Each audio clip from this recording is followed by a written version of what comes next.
Bionicle Legends number 11, The Final Battle. Written by Greg Farshti. Recording by Nebulux. Chapter 7. Mutran was growing impatient. He had sent Vikan off after the clack a long time ago, and he had not returned, nor had the escaped Rahi. There was no excuse for this. Maybe it was time he gave Vikan a few extra wings, and maybe a tentacle or two to teach him to focus on his job. His grumbling ceased at the sight of Antros materializing in front of him. The crimson-armored Makuta had made several short teleports to reach this part of the swamp, and his fatigue showed. "It's time," said Antros. "We have to be prepared."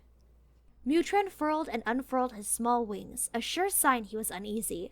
He dropped his voice to a whisper and said, "Is this really wise, letting them wake up the Great Spirit? What if he remembers who put him to sleep in the first place?" Antros shot a fierce look at Mutran. "You know the plan. You agreed to it and profited from it, and you will carry it out. Our orders were clear.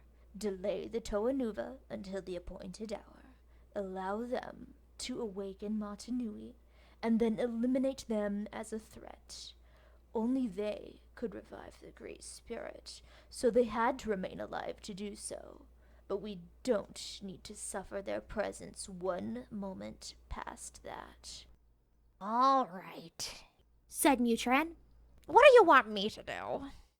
"Find Radiac, or another Shadow Matoran, so my sight can be restored. Then go help Gorast against Icarax. If he kills the Toanuva before they carry out their mission, the plan is doomed." Mutran nodded and took to the air to carry out his new instructions. But knowing Antros could not see him, he did not fly very fast. He saw no reason to fly headlong into the blades of Icarax. Gorast could have used the help. Icarax's strategy was as simple as it was deadly. Slash open her armor, and then use laser vision to incinerate her energy as it leaked out. The success of this method had forced her to keep her distance from Icarax and left Vampra alone in the fight. But now she had a plan of her own. In combat, Icarax had no equal, but his love of battle could also be a weakness. Gorast knew this well, for it was a weakness she shared. Still, for her scheme to work, she needed a distraction. That was when she spotted Mutran, far off to the west. He was dispatching a Shadow Matoran on some unknown mission, and when that was done, he glanced toward where Vampra and Icarax were fighting. He looked about as eager to join that battle as a Matoran of stone is to join a group swim. "Too bad the fool doesn't have a choice," Gorast said to herself as she shot toward him. Before Mutran could protest, she was dragging him toward the scene of the clash. "I need you to send your thoughts into Icarax's mind," she hissed. "Any thoughts, screams, babble, anything so that he does not pick up on what I am sending to Vampra." Mutran nodded. That seemed relatively safe. Safer, at any rate, than saying no to an enraged Gorast. "Then do it now!" Mutran sent a telepathic wave of white noise at Icarax. As he did so, Gorast sent a mental message of her own to Vampra. Once she was sure it had been received, she moved in to attack. Gavla had made her way back to Vampra's back so the Makuta could see once more. He darted and dodged, staying out of reach of Icarax's blades and parrying his blasts of laser vision and his hurled lightning. This gave Gorast the chance to swoop in behind Icarax and land a crushing blow with two of her four arms. As Icarax whirled to face this new opponent, Gorast backed off, laughing. "No need to worry, Vampra," she said. "Mutran brings a message from below. The Toanuva are about to awaken Matanui. The plan will succeed." She knew how Icarax would react. All his hopes of someday leading the Brotherhood of Makuta depended on showing he had a better plan than the one they were following, and that meant the current plan had to fail. He couldn't allow the Toanuva to achieve their destiny. Vampra and Gorast blocked him from the Codex, but he was a Makuta, with all the power that came with it. He would not be prevented from the battle he craved with the Toa, the battle he knew he had to fight if his dreams of conquest were to ever come true. "I will deal with you later," he growled, his body shimmering as he began to teleport away. Now! Screamed Gorast, grabbing Icarax and triggering her ability to make his power run wild. Vampra unleashed a burst of energy. Even as the act of teleporting transformed Icarax's body into scattered atoms, Vampra's attack disrupted those atoms. The combination of the two, plus Gorast's attack, was devastating. The sparkling molecules of Icarax's body shot off in a million different directions. Icarax's scream went from ear-splitting to a mere ghostly echo in a split second. Mutran stared at the empty space that Icarax had once occupied. What just happened? He asked. And that was repulsive. So how could we make it happen again? When you teleport, your atoms are scattered and then drawn back together at your destination, Gorast answered. By increasing his power and then disrupting them at the crucial moment, they flew all over the known universe in an instant. So, Icarax will never finish his teleport? Oh, he will finish, Gorast smiled. Part of him will finish in Card Nui, and part in Destral, and part in Metro Nui, and part in the Southern Islands, and other parts in 1,000 other places. You get the idea. Mutran returned her smile. Icarax had always wanted to be a presence throughout the universe. This method of achieving it was probably not quite what he had in mind. Takanuva, with the three Matoran of Light and Radiac in tow, had climbed through the sky to the Matoran villages. So far, it had been a frustrating search for this Rahi that Viken claimed was called a Clack. The one thing everyone agreed on was that Clack was a really odd name. It was Radiac who spotted it first. If he hadn't said or done anything, the others might have missed it completely, but instead, he fired a shadow bolt in the Clack's direction, which went wide. The near miss was enough to anger the flying Rahi, which circled back and screamed at the Shadow Matoran. Takanuva was bracing to cut off another attack by Radiac. It turned out that wouldn't be necessary. Radiac blinked, shook his head, and dropped his hands to his sides. This time, when he struggled to get free of Takanuva's grasp, the Toa of Light let him go. Photok and Tanma immediately protested, but Takanuva cut them off. Radiac made no effort to escape. Instead, he looked around at the three Matoran of Light as if they were long-lost friends, which, of course, they were. Are you all right? I didn't hurt anyone, did I? Oh, please, Tanma said, disgusted that anyone was buying this obvious act. Tanma, wait a second. Solek said. Radiac, do you remember what happened to you? Radiac nodded, eyes downcast. I fought you. I tried to kill you. Radiac, said Photok. if you're really on our side, what are the Makuta planning?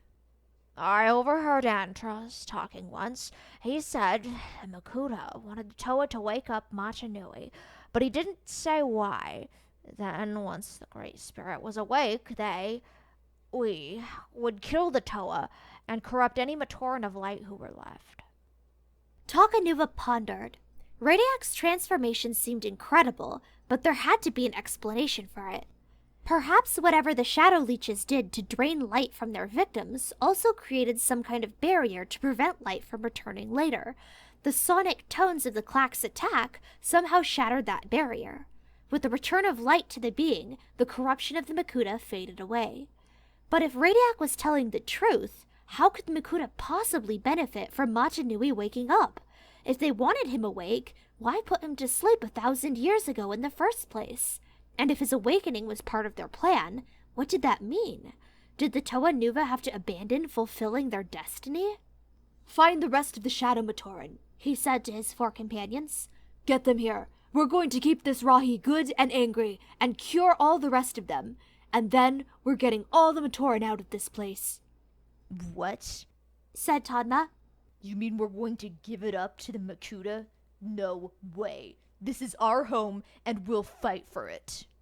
"Listen to me," said Takanuva, grabbing Tanma by the shoulders and resisting the urge to shake some sense into the Matoran. The anger in his tone shocked the others to silence. No one is going to be fighting for anything. If Matanui awakens, this whole place, all of Cardanui, is going to be caught in the biggest energy storm you can imagine. Nothing will survive it. And that's why I'm getting every Matoran out of here, even if I have to drag you. So wrapped up were Takanuva and the Matoran in the argument that none of them noticed the ghostly form of Makuta Krika hovering nearby. At the news that all of Cardanui would be engulfed in a lethal storm as soon as the Great Spirit was awakened, a grim smile came to Krika's mouth. Very neat indeed, he thought. Makuta Pterodax sends his top lieutenants to Cardanui to make sure all goes according to the plan, but he neglects to inform us that our success here will end with us all dead. In one move, he achieves his ambitions and eliminates his potential rivals. Krika made a decision. Despite the risk, he had, after all, allied with Icarax against the plan. He had to tell the other Makuta what he had learned. Pterodax was betraying them all and had to be stopped. Krika flew down toward the swamp, desperately trying to think of a way to convince his fellow Makuta that their greatest enemy was their leader. Two of those Makuta were much closer than Krika thought. Icarax and Bittel had followed Takanuva and the Matoran. Now that all four of the Toa's Matoran companions had scattered, the time had come to attack. Icarax struck first, using his mask power to make it impossible for Takanuva to hear their approach or call for help. Then it was Bittel's turn, using his mask to summon half a dozen other versions of himself from the past. Against 8 Makuta, Takanuva wouldn't have a chance. The attack began with a hail of shadow bolts, which struck Takanuva from behind. Under ordinary circumstances, that would have been enough to kill him. But since being partially corrupted by a shadow leech and drained of some of his light power, his resistance to shadow had increased. He turned to face his attackers. Since losing a portion of his light, Takanuva had struggled against the dark impulses that filled him. He was quicker to anger and had to resist the urge to strike out violently at obstacles in his way. But the sight of a horde of Makuta coming toward him stripped away the last of his self-control. Screaming soundlessly, he unleashed a barrage of light bolts. The Makuta scattered, but continued to advance. 3 of the Bittel doubles were trying to circle around behind him. Takanuva responded with lasers that sliced their proto-steel weapons to pieces. Then he whirled and hurled a flare right at Kirop, the Matoran who rode atop Icarax and served as the Makuta's eyes. The sudden flash temporarily blinded the Shadow Matoran, and the resulting loss of sight broke Icarax's concentration. Takanuva could hear and speak again. "Come on, then," the Toa of Light growled. "Come on! This won't be some Koli match passing for a battle. Any Makuta who gets near me dies." Icarax laughed. You would be violating your code, Toa. Don't you know your kind never kills? Takanuva's response was a light bolt that punched a small hole in Icarax's armor. Immediately, the green-black energy that made up a Makuta's substance began to leak out through the gap. "But I'm not my kind. Not anymore. Your shadow leeches saw to that," said Takanuva. "I'm half Toa of light, half Toa of shadow. This was what you wanted, wasn't it? Toa consumed by darkness, Toa not hampered by things like mercy or morality. Well, now you can choke on it." Takanuva rocketed forward, blasting light and shadow as he went. If he had been in his right mind, he would have realized charging into a mob of Makuta was suicide, but all he felt was his rage, and all he knew was that these beings were his enemies, and his enemies had to be destroyed. The Makuta had other ideas. One of the Bittels had managed to get above and behind Takanuva, and was raising his blade for a fatal strike. Then, a blast of light from an unexpected direction knocked the weapon from his hand. You look like you could use a hand, brother, shouted Kopaka, piloting the Jettrax T6. Wisps of light energy were still curling from the vehicle's sky blasters. Takanuva ignored him. He was fighting like a lunatic, tearing his way through Makuta too startled to react. There was no strategy or plan behind his attack, just sheer brute force and unleashed rage. It was Kopaka who recalled what Toa Onua had said about Bittel's mask power. Targeting the one Bittel who was hanging back from the fight, Kopaka hit him with a Sky Blaster bolt. Startled, Bittel lost control of his mask power and his doubles vanished from view. Again, Takanuva didn't notice. He was bombarding Icarax with light bolts, too fast for the Makuta to be able to staunch the leak of his energy from his armor. Then the Toa of Light tore Icarax off Icarax's back and hurled the Matoran down toward the swamp. Kopaka had seen enough. He swooped down in the jet tracks and caught Icarax before racing back to Takanuva. Trapping Icarax in ice bonds and setting the vehicle to hover, Kopaka leapt out into space and grabbed Takanuva. Toa, stop this now, he shouted. Remember who you are. I know who I am, Takanuva replied savagely. I'm what they made me. Then you're letting them win, brother, Kopaka said, forcing his voice to be calm. You're admitting you are no better than they are. Slowly, reluctantly, Takanuva forced his violent emotions down. Seeing an opening, Bittel unleashed chain lightning, striking both Toa. By the time they recovered and looked around, Bittel and Icarax were gone. This makes no sense, said Kopaka. He had us right where he wanted us. Even with Icarax wounded, why flee? Because, answered Takanuva, they know the Toa Nuva are destined to awaken Matanui, but they don't know which of you are needed to do it. Kill the wrong one, and their whole plan goes out like a light. Their plan depends on us? Asked Kopaka in disbelief. It's a long story, said Takanuva, and I better tell it to you, because whatever's going to happen, it's going to happen soon. End of chapter 7.